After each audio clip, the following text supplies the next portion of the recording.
बन जाते, किसी जन्म में मुसलमान बन जाते। जप करो, तप करो, फलाना करो, टीरा करो, ये सब भक्ति मार्ग में धक्के खाने और खिलाने की बातें हैं। तो बाप आकर के असली रास्ता बताते हैं। किसको? तो मीठे बच्चों को बताते हैं। क्या ये भक्ति मार्ग है, दुनिया में ज्ञान मार्ग नहीं है। ये ड्रामा के अंदर इस भक्ति मार्ग की नूंद है।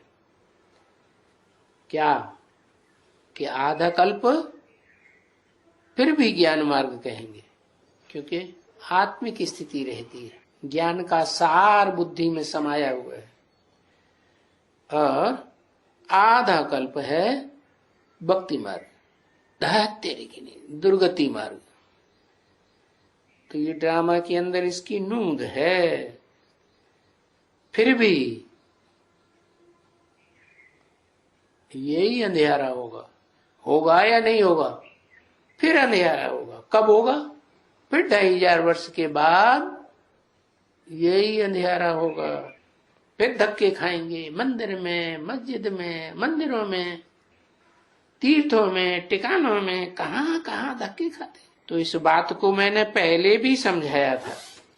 क्या ये दुनिया में सभी अंधेरी रात है, अज्ञान अंधेरी रात, धक्का खाना पड़ता है। किस लिए? भगवान से मिलने के लिए धक्का खाना पड़ता है। तो फिर धक्का खाना अच्छा है या खराब? क्या कहें? चाहे खराब हो चाहे अच्छा हो, धक्का तो खाना ही पड़ेगा। क्यों? इन धक्कों से छुड़ाने वाला तो कोई है ही नहीं। जो आते हैं बड़े से बड़े बड़े ग्रेट फादर्स कहे जाते हैं, वो सब धक्के खिलाते हैं। कोई बताते हैं मस्जिद में जाओ, कोई कहते हैं मंदिर में जाओ, कोई कहते हैं गुरुद्वारे में जाओ, सदगति किसी की नहीं होती।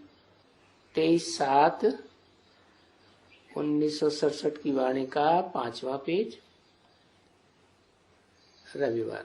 तो जब भगवान आते हैं तब फिर किसी को धक्का खाने की दरकार नहीं रहती। ऐसे है, भगवान आते हैं तो धक्का खाने की दरकार नहीं रहती। भगवान आते हैं का मतलब जब भगवान दिल में समा जाते हैं, क्या आंखों में समा जाते हैं कि भगवान क्या है।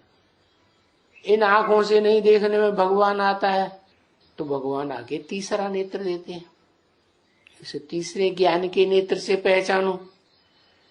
तो जिनको पता लग जाता है कि भगवान आए हैं, तो मंदिरों में जाना, मस्जिद में जाना, गुरुद्वारे में जाना और गिरजाघर में जाना बंद हो जाता है। जैसे तुम बच्चों का बंद हुआ कि अभी भी जाते हो? बंद हो गया। जब से परिचय मिला तब से ही बंद हो गया। मालूम पड़ गया कि 2500 साल हमने धक्के खाए। अब पता चला है थोड़े समय के लिए, एक जन्म के लिए भगवान आया है, तो फिर हम टीरे टिकानों में क्यों धक्के खाएं? और दुर्गति करानी है क्या?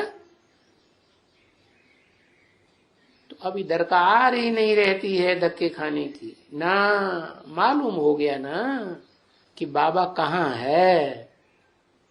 क्या मालूम हो गया? मालूम हो गया कि बाबा कहाँ है? सबको मालूम हो गया। ये बड़ा मुस्कान है, हमको मालूम हो गया, हमने देखा, हमने जाना, शिव बोला भगवान। वो गीत गाते रहे और ये खुश होने लगा। वाह भैया, अभी सोना नहीं भला। तो किस में प्रवेश किया है? किस में प्रवेश किया? क्योंकि वो तो दिव्य जन्म लेता है ना, गाया हुआ है ना कि भगवान का तो दिव्य जन्म होता है। प्रकृष्ट जन्म है, गर्भ से जन्म तो होता नहीं है। गर्भ में जन्म होता है तो आत्मा को माता में किसी में प्रवेश करना पड़ता है गर्भ में। यहाँ तो वो बात नहीं है, यहाँ तो बुद्ध रूपी पेट है।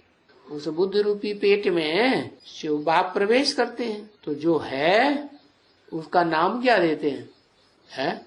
उस पेट में बीज डाला, और बीज डाला और पैदाइश हुई, ज्ञान का बीज डाला। तो देखो इजी चले आते हो। क्या बांसो गर्भ जेल में रहने में कितना त्राही त्राही करते हैं, जन्म होता है तो भी चिल्लाते रोते पैदा होते हैं, और यहाँ तो इजी चले आते हो। अरे भाई कोई पूछे कहाँ जाते हो, अरे हम जाते हैं शिव बाबा के पास। अच्छा शिव बाबा ना कहो, बाप दादा कहो, बाप दादा के पास जाते हैं। एक बात कहो ना, शिव बाबा के पास जाते हो या बाप दादा के पास जाते हो। बाप तो कहते हैं अलग बात और दादा अलग बात होती है, कि दोनों को एक ही कहते हैं।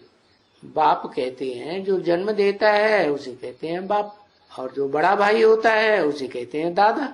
तो बाप दादा के पास जाते हैं कि क्या मतलब हुआ, कोई क्या समझेगा, उसे समझाना पड़े ना कि आत्माओं का बाप शिव बाप जो प्रवेश करते हैं तो वो हो गया हमारा बाप, और जिसमें प्रवेश करते हैं वो है मनुष्य सृष्टि का बड़े से बड़ा आदमी, जिसे मुसलमान लोग कहते हैं आदम।